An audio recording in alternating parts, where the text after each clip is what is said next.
Se você é fã de filmes, séries, animes e afins, é muito provável que você já tenha se deparado com um personagem cuja inteligência se destaca dos demais, seus métodos sejam pouco ortodoxos e, na maioria das vezes, ele pareça ter o controle da situação.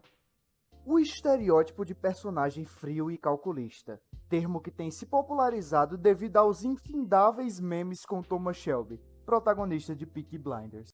Mas o que exatamente é ser um personagem frio e calculista? E por que esse arquétipo faz tanto sucesso e tem crescido tanto nos últimos anos?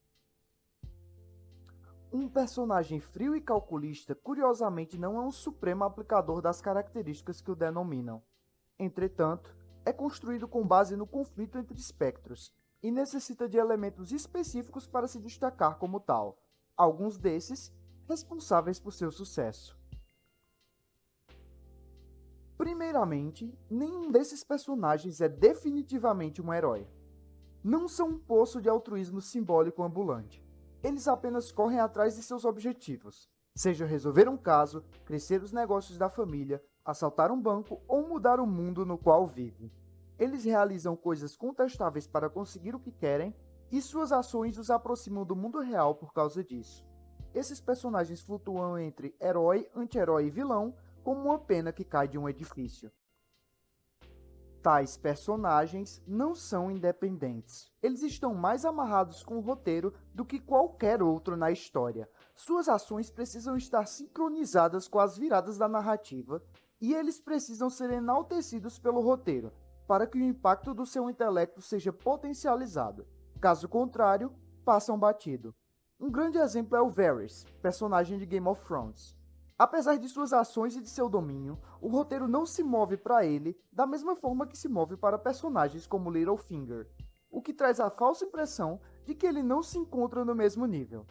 Além disso, o adversário ou objetivo desses personagens tem de ser desafiador o suficiente para gerar um instigante conflito, mas de certo ser ultrapassado em momentos.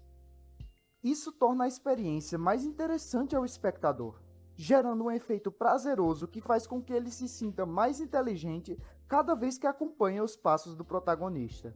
O que também é culpa de outro fator importantíssimo. Parte da graça desse arquétipo está justamente no conflito entre a lógica e o sentimento. Ninguém é realmente frio e calculista todo o tempo. Caso assim fosse, os personagens seriam desinteressantes e de difícil identificação, robóticos e inescrupulosos. Mas o que ocorre é que eles procuram ao máximo manter sua postura para atingir seus objetivos e fazem decisões difíceis de forma objetiva. Porém, possuem uma grande luta interna entre o que eles querem e o que eles amam, demonstrando sentimentos mesmo que de maneira estranha e muitas vezes ferindo quem eles amam por seu modo de fazer as coisas, sempre carregando toda a culpa e responsabilidade consigo.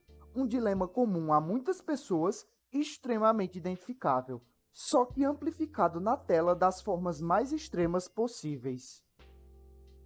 Certo, então atualmente as pessoas adoram se sentir representadas por personagens com problemas sentimentais e sociais como elas, porém aparentemente muito mais inteligentes e que sempre retornam ao controle da situação de maneira satisfatória. Correto, exceto que isso não é de hoje. Esse arquétipo é uma releitura e uma fusão entre dois mais antigos.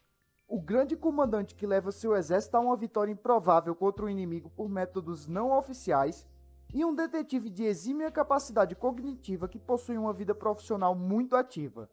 Os dois com uma vida pessoal confusa e redirecionando sua atenção para focar o máximo em seu trabalho. Familiar, não? Personagens como Henrique V de William Shakespeare e Sherlock Holmes de Sir Arthur Conan Doyle são grandes exemplos. É importante salientar que essa não é uma fórmula que sempre funciona. Quando mal administrada ou exagerada, pode gerar um efeito negativo. Um grande exemplo disso é o professor de La Casa de Papel, que depende do roteiro, mas tem seus méritos nas primeiras temporadas. Infelizmente, na quarta temporada, ele apenas depende do roteiro, que o enaltece enquanto ele não faz absolutamente nada, e até atitudes pouco inteligentes, fracassando em criar o mesmo clima, também por seu ciclo novelesco de reviravoltas bem previsível. Nós sempre sabemos que quando alguma coisa começa a dar errado, existe um plano predisposto do professor para isso, que finge não ter plano algum até a hora da revelação. Esse sistema vai cansando o espectador e essa é uma das maiores falhas que um personagem frio e calculista pode atingir. Esse é um dos motivos pelo qual um oponente à altura é tão necessário, para que as reviravoltas equilibrem-se em uma trama de suspense bem amarrada. Forte motivo que sustenta a disputa de Death Note, mesmo que dessa vez o protagonista não se encaixe no espectro, mas sim seu rival. O Light não inspira identificação ou empatia, muito diferente do L, que coleciona todas as características do arquétipo. Por isso, não é raro encontrar pessoas que torceram para o L durante toda a duração do anime. Chega a ser extremamente irônico que um personagem tão frio e tão calculista quanto o Light não se encaixe na própria divisão, o que Ureruchi Ramperude faz com perfeição.